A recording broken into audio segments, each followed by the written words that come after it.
morning, everyone. So this is our first Mental Health Monday video, and this week we are going to be talking about anxiety. So the DSM-5 says that anxiety is the excessive worry occurring more days than not for at least 6 months about a number of events or activities. It's where you find it difficult to control the worry. So, what can we do about anxiety? There's a couple different things. First and foremost, anxiety really requires you to kind of take that moment to acknowledge that it's happening. The more you fight back against your anxiety, the more likely that your symptoms are actually going to increase. So, the first part is just saying, okay, I'm anxious and accepting that. Some ways that we can deal with anxiety are by finding things that help us. So, this is an anxiety strip. I have one on the back of my cell phone. You can put them on your computer. You can put them in a variety of different places.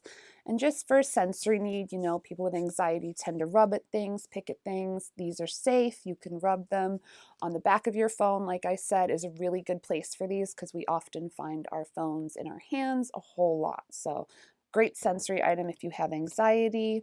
I always recommend these little tiny fidgets. And again, these aren't necessarily kids' toys. I think there's kind of a stigma behind a lot of these. There's nothing wrong with having something small in your hand while you're sitting in a meeting or doing something if you're starting to feel anxious. So, little tiny fidget that you can just kind of hold in your hand. They have the small pop-it ones as well where you can use these just to kind of move your hands when you're dealing with the anxiety that kind of has you shaking and wanting to move a lot. So handheld manipulatives are really, really good. Something else that is really good for people with anxiety that deal with worried thoughts and racing thoughts that are really persistent is journaling. The best time of day to journal is at nighttime. So this is for the people who are laying in bed, wide awake, just staring at the ceiling with worry after worry, thought after thought going through their head.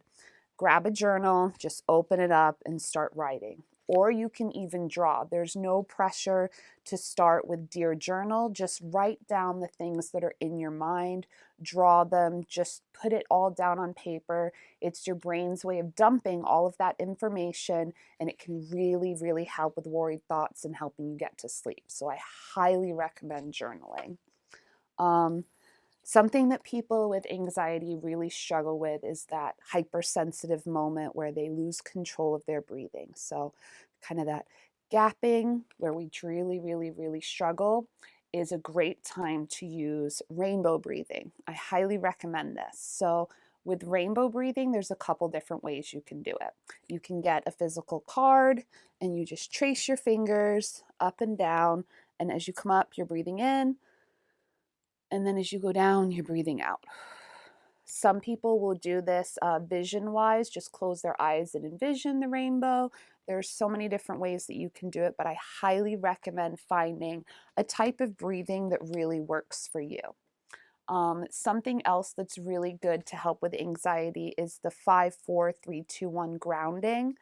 That's where we take the 5 senses and we connect them to the different things. So, for example, it would be 5 things that you can see in the room, 4 things that you can touch in the room, 3 things that you can smell in the room, 2 things you can hear in the room, and 1 thing you can taste in the room. That really allows your brain to focus on the different elements that are in your room, and that will start to bring down some of those symptoms of anxiety. So again, that's called 5-4-3-2-1 grounding. I highly recommend it. Something else that's really, really good for people with anxiety is just getting in touch with nature. So I highly recommend having a little nature grounding board and just going outside and taking a pen and circling off the items as you find them. It's a really, really good way to connect with nature. And again, when you're anxious, you need that balance, you need that calm, you need to ground yourself. So again, I highly, highly recommend just stepping outside. You can even make your own list if you want to before you go out of things you would like to find in nature, and just take that time to really focus on what's happening around you.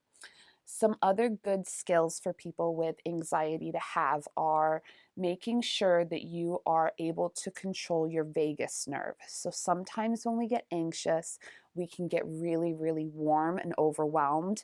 We can start pacing and we can start to notice kind of a tenseness in the middle of our chest. So some of the ways you can deal with that are by taking off your socks and shoes and walking on the carpet, the floor, cement, whatever it is, barefoot, because again, that's going to start to let your body know that there's a change in temperature and that there's a change in texture, and it's going to pay attention to that. At the same time, you can use ice water. So you can drink it. You can submerge your hands into ice water real quick if you're having a really hard time breathing or the worried thoughts are really, really racing. You can also run your wrists under cold water. That's another good one. Splash it in your face. It's really about giving your body that instant shock when you're really, really hypervigilant that allows you to come back down. So again, we're talking about controlling the vagus nerve. And the way we do that is by kind of shocking our system a little bit. So ice water, splashing in the face, taking off the socks, taking off the shoes, and just walking on floors, preferably cold if you can find them. The cold always really, really helps. So again, when it comes to anxiety, there are a lot of different options. You have so many different things that you can use, and you don't have to be ashamed or embarrassed to use any of them. They will help you through your day, and it's a way to avoid some of the other negative behaviors that we latch onto. I personally have anxiety and I wear a necklace so that I can mess with it and manipulate it throughout the day. It has stopped me from picking and pulling at my nails and cuticles.